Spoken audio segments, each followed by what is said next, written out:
gitu, seperti itu. Tapi ketika kembali ke habitatnya, lingkungan keluarga kita tidak menemukan menemukan habitat kita di dalam bidang matematik tadi. Malah menyuruh kalian untuk menyuruh Anda kembali ke rumah tadi dan orang tua dengan untuk menjadi seorang pemimpin perusahaan namanya. Apa yang mesti harus dilakukan oleh kalian untuk mendorong? Ini kan termasuk dalam konteks budaya patriarki gitu, di mana orang tua menyiapkan konstelasi yang ada untuk anak-anaknya gitu. Apa yang harus dilakukan oleh kalian dalam situasi yang keadaan semacam ini? Diomongin aja. Menyuarakan pikiran sih Pak. Iya. Menyuarakan pikiran. Kan orang tua mau kolotan. Apa kolotan itu ya? Iya. Jadi lu kan anak dokumen sore, kita juga karena saya biayain kan gitu. Lebih tahu bapak gitu kan. Gimana jawabannya? Stigma-stigma yang muncul di tengah lingkungan keluarga kalian. Ini baru menghadapi lingkungan internal kalian loh, belum menghadapi lingkungan keluarga lebih besar, uangnya keluarga suami, keluarga ipar dan sebagainya gitu, atau institusi yang lebih besar masyarakat gitu. Jadi kalau kemudian ada seperti itu gimana? Upaya kalian? Sampai di sekolah di keluarga ya Pak. Iya. Apakah tetap akan menjadi seorang feminisme di tengah keluarga, atau kemudian Anda menunjukkan sisi lainnya sebagai seorang maskulin? Kalau aku sih ya Pak, aku bakalan ngomong kayak aku udah disekolahin gini dan kemampuanku di sini, masa kemampuan aku tidak dipakai demi melanjutkan usaha itu gitu loh Pak. Kayak aku harus memperjuangkan apa yang udah aku lakuin gitu loh Pak. Kalau si orang tua aku nggak setuju, ya aku tetap ngomong, tapi tapi susah sih Pak. Kalau emang kan perempuan tuh kalau berpikir tuh pakai hati ya Pak. Kayak ngelihat orang tua udah itu bakalan ya udahlah pasti gitu. Baliknya pasti bakalan gitu sih. Orang tua pasti bakal ngomong tentang keriduan dia sebagai orang tua. Ridho orang tua. Ini anak ada pada ridho orang tua. Ada sih ada ngomong gitu sih Pak. Karena gini, yang Bapak baca dari budaya patriarki di Sumatera, ya kita bicara Sumatera saja. Apa yang dilakukan oleh orang tua terhadap keluarga itu sebenarnya peruntukannya dalam anak perempuan. Anak perempuan itu lebih banyak di apa? Disuruh jadi apa? Jadi disuruh keluar laki-lakinya. Tapi kalau di aku Pak, malahan si laki-lakinya ini yang melanjutin semua usaha keluarganya. Si perempuan kayak laki-laki tuh penerus marga lah intinya. Si perempuan tuh dinikahin, dia bakalan ngikut sama suaminya gitu loh Pak. Mungkin mirip itu ya, atau kalau Bapak lihat kayak di Bengkulu, kemudian di Padang, kemudian di apa lagi selain Bengkulu, Padang, kemudian jadinya Sumatera secara umum lah ya. Bahkan ada satu istilah begini, anak laki-laki kalau kemudian sudah keluar, dipaksa untuk keluar merantau, kalau belum sampai mengatakan diri sebagai seorang laki-laki yang sukses, maka dilarang pulang. Gitu. Dilarang pulang. Dan kaum perempuan, orang itu sudah menyiapkan, sehingga kemudian bagi laki-laki yang ingin hendak melamar anak perempuan dari kaum perempuan Sumatera, ya kita bicara dari gambar-gambar sosial saja, itu mahalnya minta ampun, nebusnya, maharnya gitu tuh. Ya maharnya, mahar nebus kaum anak perempuan Sumatera itu mahalnya minta ampun gitu tuh. Nah kenapa? Karena kan perempuan sudah disiapkan gitu tuh oleh internal keluarganya dengan budaya patriarkinya. Apakah proses-proses budaya semacam itu bentuk dari intimidasi terhadap kaum perempuan untuk tidak bisa menjadi diri berkembang, atau sebaliknya itu cara lain dari budaya lokal untuk mengangkat derajat kaum perempuan sebagaimana isu gerakan sekarang gendernya, atau bagaimana? menurut pandangan kalian? Kalau dilihat dari situ sih Pak, itu kayak mengituin si perempuan sih Pak. Perempuan tidak berikan akses secara Tapi- hukum, kebebasan. Tapi si orang tuanya pengen si anaknya tuh, si perempuan ini kayak udah ituin masa depannya gitu loh Pak. Biar si masa depan si perempuan tuh nggak apa sih namanya? Iya. Iya. Kesuksesan suami. Kayak di sekitar apa organ ilir dan sebagainya kan, seperti Iya. itu kan. Iya. Gitu. Itu faktor sosial yang kita dapatkan bahwa kaum laki-laki didorong dilepas untuk merantau. Sebelum sukses dia tidak diperbolehkan pulang. Pada saat ketika dia pulang, dia dapat bisa menunjukkan bahwa saya bertanggung jawab terhadap keluarga. Nah, pada posisi tersebut maka perempuan diberikan hak istimewa di sana. Ya, ketika laki-laki yang mengangkatkan diri sudah sukses kemudian membeli mahar anak perempuan, maka menunjukkan bahwa anak perempuan itu memang tidak hanya sebatas kelas rendahan gitu, tidak hanya sebatas perempuan itu murah tanpa harus disertai oleh apapun gitu. Nah, maka budaya patriarki itu ternyata dari sisi lain itu ada bagian dari apa yang didobrak oleh kaum feminisme gitu. Akar sejarahnya setelah Bapak coba dulu sejarahnya coba baca, kenapa kemudian model-model pertautan budaya semacam itu terjadi di daerah Sumatera? Ini buah dari perjuangan kayak Dewi Sartika gitu dan kemudian Cut Nyak-Dien gitu. Dimana kaum perempuan pada saat itu dalam sejarahnya, kalau kita pernah dengar cerita film Cut Nyak-Dien ya, atau film sejarah segala macam, pada posisi dimana kemudian perempuan itu ada di rumah, dia mendobrak gitu. Nah, akhirnya kemudian apa yang dilakukan oleh para gerakan-gerakan feminisme di Sumatera yang dipimpin oleh Dewi Sartika dan sebagainya, dipimpin oleh Nyak-Dien dan Cut Mutia dan sebagainya, itu ternyata menggambarkan sisi lain bahwa perempuan yang pada saat itu tidak bisa berbuat apapun dan harus tunduk terhadap apa apa yang dikatakan oleh pemimpin keluarganya, orang tuanya, itu sekarang sudah keluar dari bayang-bayang itu. Salah satu diantaranya adalah bahwa perempuan bisa dapat menerima apa yang menjadi kita itu, tetapi pada posisi dia sudah punya harga yang mahal tadi gitu. Jadi kalau Bapak kaji dari literasi budaya mengatakan bahwa perjuangan kaum wanita dalam isu feminisme di Sumatera, dari gerakan-gerakan yang diawali oleh gerakan kemerdekaan dan sebagainya itu, Bapak melihat bahwa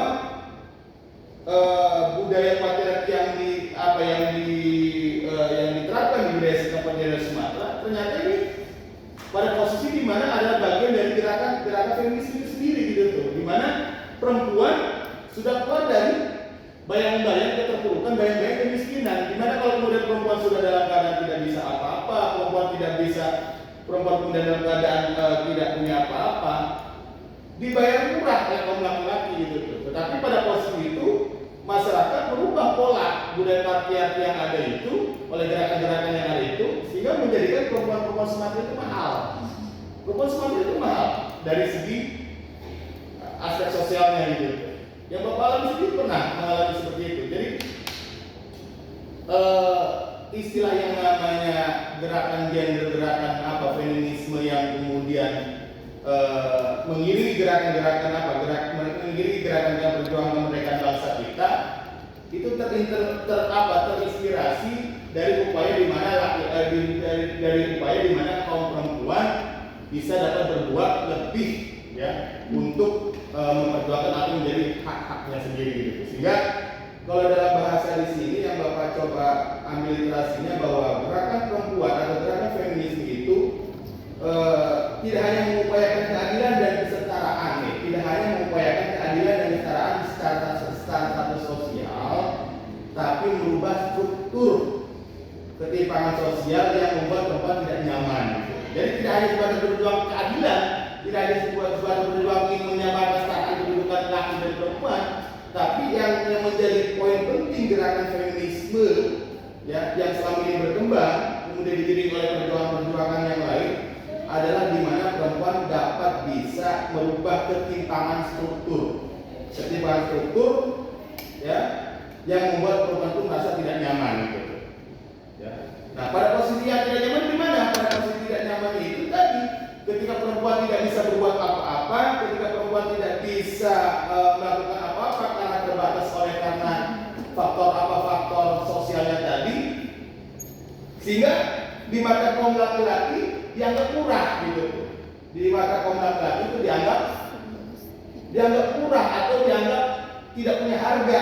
Nah, pada posisi tersebut didobrak oleh siapa? Oleh Dewi Sartika, oleh Cuk Mutia dan sebagainya, sehingga orang tua punya andil besar untuk mengangkat harkat derajat anak-anak perempuannya. Harkat derajat anak perempuan itu diangkat derajatnya oleh orang tua mereka, diberikan posisi tertentu, diberikan keadilan tertentu, diberikan standar tertentu, sehingga dalam struktur sosial bagi kaum laki-laki manapun yang tidak ingin perempuan itu memilikinya, harus itu dengan harga mahal gitu. Nah, inilah yang kemudian Bapak ambil literasi tadi, bahwa sesungguhnya gerakan feminisme yang terjadi pada era-era perjuangan kemerdekaan apa yang dilakukan oleh Dewi Sartika dan sebagainya, itu tidak hanya sebatas perjuangan tentang keadilan dan kesetaraan hak laki-laki, hak perempuan di mata kaum laki-laki, kesetaraan dengan kaum laki-laki, tapi yang diperjuangkan oleh kaum perempuan pada masa itu adalah bagaimana kemudian merubah ketimpangan struktur sosial tadi, merubah ketimpangan struktur sosial yang membuat perempuan harus bisa dapat posisi yang aman dan nyaman gitu, aman dan nyaman, sebagaimana yang diterima atau yang dialami oleh kaum laki-laki gitu. Nah, yang terpenting yang dapat tegaskan bahwa terkait dengan kesetaraan gender atau gerakan feminisme ini, bahwa perempuan dan laki-laki dalam hal kesempatan dan partisipasi untuk melaksanakan kegiatan-kegiatan sosial, ya, kegiatan-kegiatan sosial masyarakat itu harus pada posisi yang seimbang. Jangan sampai kemudian gerakan-gerakan ini, kalau bahasa orang-orang awamnya mungkin terlalu kebablasan. Kita lihat gini, beberapa gerakan feminisme, gerakan-gerakan gender yang terjadi di Barat, sebagaimana contoh yang kita dari literasi dan sebagainya, ini terlalu sudah jauh melebihi hakikat kebudayaan yang ada gitu. Kalau kemudian budaya kita itu terkekang oleh adanya budaya patriarki, oleh sebab karena memang kita punya nilai-nilai kearifan sendiri, maka di Barat yang melabeli gerakan feminisme, gerakan budaya atau gerakan feminisme, gerakan ini adalah ideologi liberal, ideologi individualis. Ideologi liberalis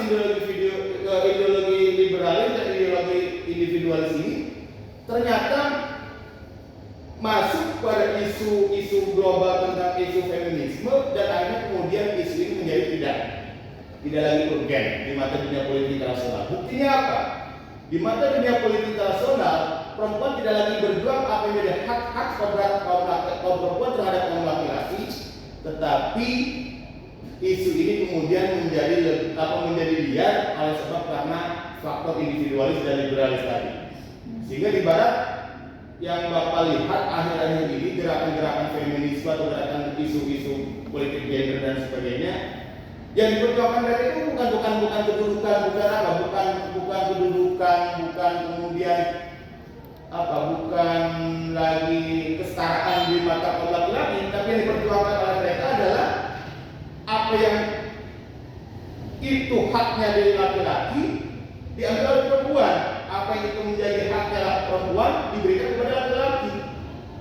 Yang tergambar akhir-akhir ini dalam politik ekonomi dunia, dalam politik global sekarang ini, isu internasional, perempuan bisa menolak dirinya untuk tidak hamil. Oh iya. Ya kan? Perempuan bisa menolak atas isu gender, atas isu hak asasi manusia, atas isu individual dan liberalis, menolak untuk tidak hamil dan tidak melahirkan. Sehingga isu ini kemudian diambil peluang secara ekonomis oleh dunia politik internasional, oleh politik global apa? Ya sudah, kalau perempuan nggak mau, kita coba carikan solusi agar generasi dunia ini tetap simultan. Maka diberikan kesempatan lewat gerakan rekayasa teknologi, laki-laki yang bisa hamil. Oh ya? Laki-laki bisa hamil. Pada saat posisi yang sama, perempuan menolak hamil dan melahirkan. Sementara dunia ini harus tetap berputar, bergenerasi kan. Kalau nggak ada yang mau hamil, siapa yang akan menempati bumi ini? Siapa yang kemudian menggerakkan bumi ini? Kalau kemudian perempuan sudah menolak hamil. Itu yang rugi laki-laki Pak sebenarnya. Makanya itu yang rugi laki-laki. Rugi laki-laki, kenapa? Karena laki-laki tidak bisa mencetuskan generasi. Makanya ya peluang ini jadi sebagai ladang industri ekonomi global yang memungkinkan didesain dengan membentuk suatu rekayasa teknologi. Itu tadi ketika perempuan dengan isu gender dikemas dengan isu global individualis dan liberalis menolak untuk hamil, maka diberi kesempatan laki-laki Untuk hamil. Laki-laki bisa hamil gitu. Dan akhirnya kemudian menggelinding lebih jauh, perempuan menolak untuk kawin. Iya. Hak saya untuk tidak kawin. Ya, akhirnya kemudian ketika perempuan menolak untuk kawin, laki-laki menyalurkan hasrat biologisnya Ke laki-laki. dengan laki-laki lagi. Oke. Bahkan lebih gilanya, bukan dengan laki-laki, dengan boneka Iya. yang dibuat mirip perempuan.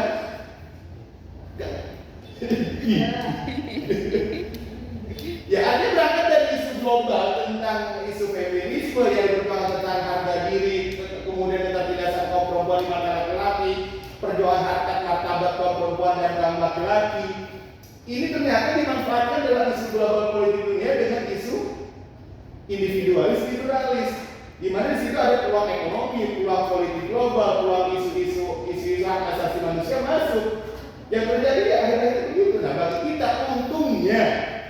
kita untungnya masih tertekan oleh budaya patriarki gitu. Coba bayangkan di barat, ketika isu feminis, isu gender ini menggelinding terus kepada ranah-ranah sisi lain dari kehidupan manusia, itu kan dalam tengah kehidupan global dan sebagainya, mereka tidak bisa terkendali. Akhirnya yang terjadi adalah fenomena sosial tadi gitu. Tapi bagi kita untung aja, ya isu-isu feminis, isu politik gender dan sebagainya itu masih bisa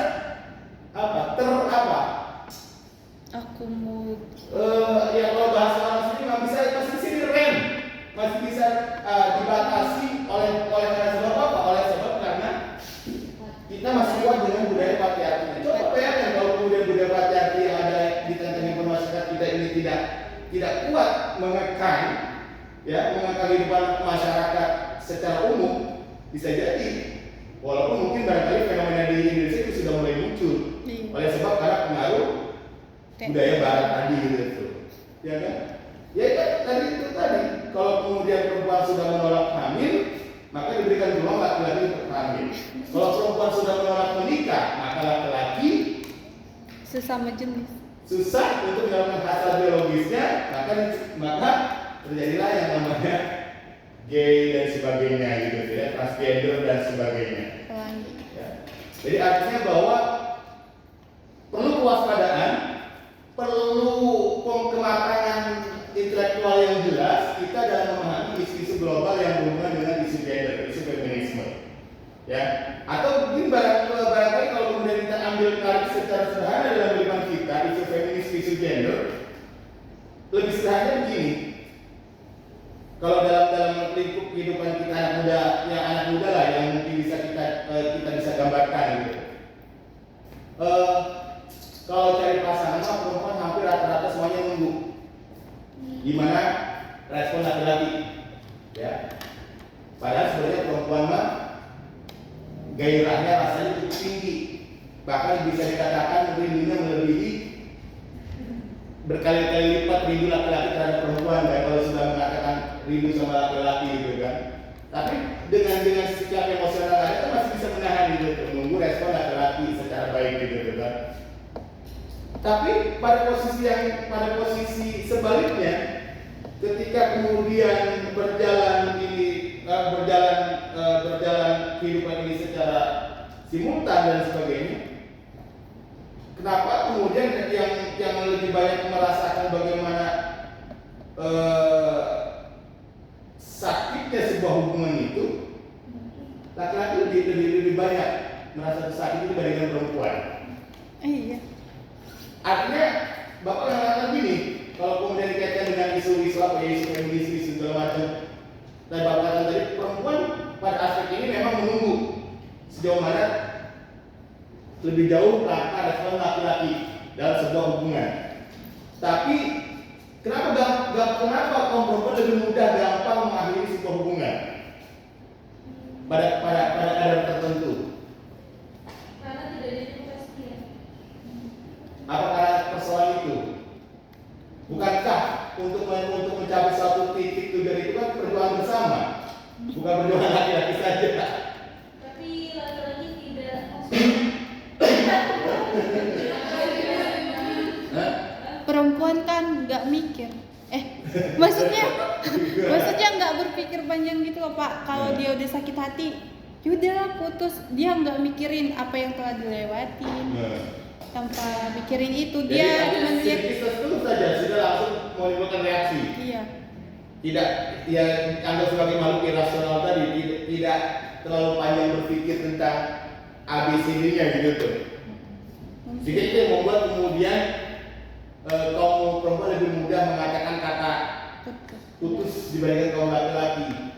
Perempuan tanpa perasa. Itu juga bikin capek Pak. Kalau nggak ada aksi. Kebanyakan reaksi. Tanpa aksi itu juga bikin capek. Aksi itu kan timbul karena reaksi yang ada. Iya, reaksi yang ada gitu kan. Tapi kalau lama-lama tidak ada aksi, Menurut aku karena perempuan itu kan perasa ya Pak. Iya. Kayak mudah sakit hati. Kalau si perempuannya udah disakitin, dia bakalan keinget mulu loh Pak. Gak bisa ngelupain kesalahan si laki-lakinya. Jadi dia berani memutuskan itu karena cepat lebih mudah mengingat perasaan gitu. Iya. Tapi melupakan perjuangan laki-laki untuk mendapatkannya. perempuan itu gila ucapan Pak. nggak Dia ucapan. Iya gila. Perempuan itu gila janji manis. Oke. Perempuan. Dan perempuan itu gila menagih. Maksudnya minta kalau laki ucapnya manis tapi nggak ada aksinya, ya perempuan terus minta. Gitu. Makanya kenapa itu yang bikin timbulnya kecewa. Kalau kita ditarik dengan perjuangan ini, perjuangan kelompok feminisme, ya kita korelasikan lah, kita coba kaitkan. Kalau memang keadaan semacam kayak gitu, berarti pada posisi di mana perempuan ini merubah dari feminisme jadi maskulin dong, pada posisi tertentu. Iya. Dari posisi aslinya kan feminisme, kemudian Mengambil keputusan merubah menjadi maskulin dong. Tanpa menutup kemungkinan perempuan juga bisa jadi maskulin. Ya pada posisi kita coba kaitkan dengan situasi yang tadi kita ceritakan gitu tuh. Karena gini, agak terjadi sebuah ketimpangan dapat melihatnya pada posisi di mana memang sih ini faktor industrialisasi juga sih, faktor globalisasi, faktor industrialisasi. Ada banyak faktor-faktor yang kemudian bisa merubah mindset cara berpikir perempuan yang tadinya irasional menjadi rasional, yang tadinya menjadi perempuan lemah menjadi perempuan kuat dan sebagainya. Tapi apakah tidak dipertimbangkan juga faktor genetik yang sesungguhnya pada dirinya itu kan tetap feminis, tidak kemudian lantas berubah total menjadi maskulin gitu. Nah pada posisi seperti ini akan lebih banyak laki-laki yang terpapar dong. Dalam keadaan ini akan lebih banyak laki-laki yang terpapar, dan pada posisi di mana laki-laki banyak terpapar, peluang untuk menjalani hidup ini akan menjadi tidak seimbang. Contoh sederhana, ketika keadaan ini, situasi ini menjadi sebuah realitas dalam dunia sosial, maka memungkinkan industrialisasi bidang ekonomi, bidang bisnis dan sebagainya mengambil peluang yang besar kepada kaum perempuan. Kita ambil contoh, lihat di mana banyak pabrik-pabrik yang sekarang membuka lowongan pekerja perempuan dibandingkan kaum laki-laki. Coba bayangkan. Jadi akhirnya ketika model-model analisis kehidupan sosial yang terjadi, walaupun hal yang sederhana tadi kita coba kaitkan, ini ternyata lebih banyak mendominasi dalam kehidupan kita secara fakta sosial, maka ini menjadi salah satu indikator bagi peluang ekonomi industri untuk mempekerjakan kaum perempuan. Jadi ternyata analisisnya benar bahwa kenapa akhir-akhir ini di Indonesia lebih banyak menggunakan jasa tenaga kerja perempuan dibandingkan kaum laki-laki, karena pada fakta kehidupan sosialnya, gitu kan, perempuan akan lebih mudah mengambil keputusan ketika dia mengalami ketersinggungan sederhana, dan ini menjadi sasaran untuk peluang ekonomi gitu. Kalau perempuan sudah, udahlah saya mau selesai, udah, untung dong industri, gitu. Tapi kalau laki-laki, kita dulu, gitu, pasti ada beri panjang, walaupun sudah dipecat, sudah SP3 masih melawan kan? Melawan bahkan kemudian memperkarakan perusahaan itu kan, tapi kalau perempuan, ya kan? Jadi artinya fakta-fakta sosial yang ada ini ternyata menjadi satu titik indikator bagi kepentingan ekonomi untuk mengambil peluang dengan cara membuka sebanyak-banyaknya industrialisasi pekerjaan, mempekerjakan kaum perempuan. Jadi dari situ analisisnya gitu. Nah akhirnya dengan situasi yang ada, laki-laki akan semakin terpuruk ketika peluang kerja semakin sempit, ketika dalam sisi emosional semakin tertindas oleh kaum perempuan, maka akhirnya kaum laki-laki mudah mengambil keputusan frustasi gitu. Ya untungnya kaum laki-laki frustasi bukan dengan cara-cara yang negatif, bagaimana kaum perempuan. Kalau kaum laki-laki mengambil keputusan pentingnya, frustasinya itu mengambil keputusannya sangat penting apa? Meninggalkannya atau menjualkannya.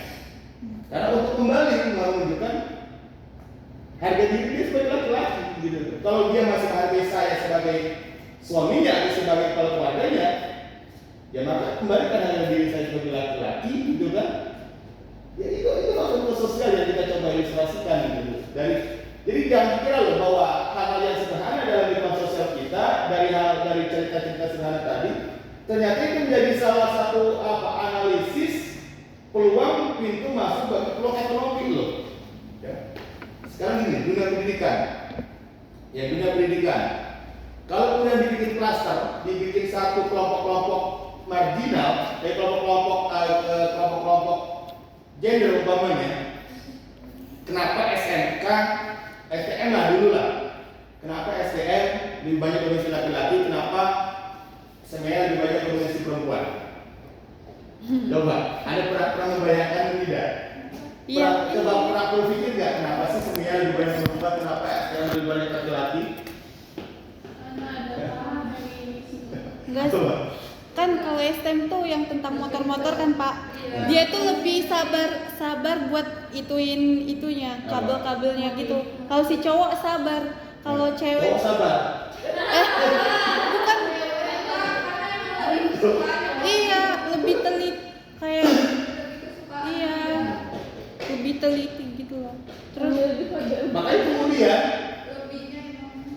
pasca reformasi berlangsung, isu gender menguat, isu feminis menguat, istilah SME dan istilah STM dan SMK kan dihapus, diganti jadi SMK, melebur jadi satu dan maka membuka peluang seadil mungkin untuk jurusan-jurusan apapun bisa dimasukkan oleh laki-laki dan perempuan secara bersamaan gitu.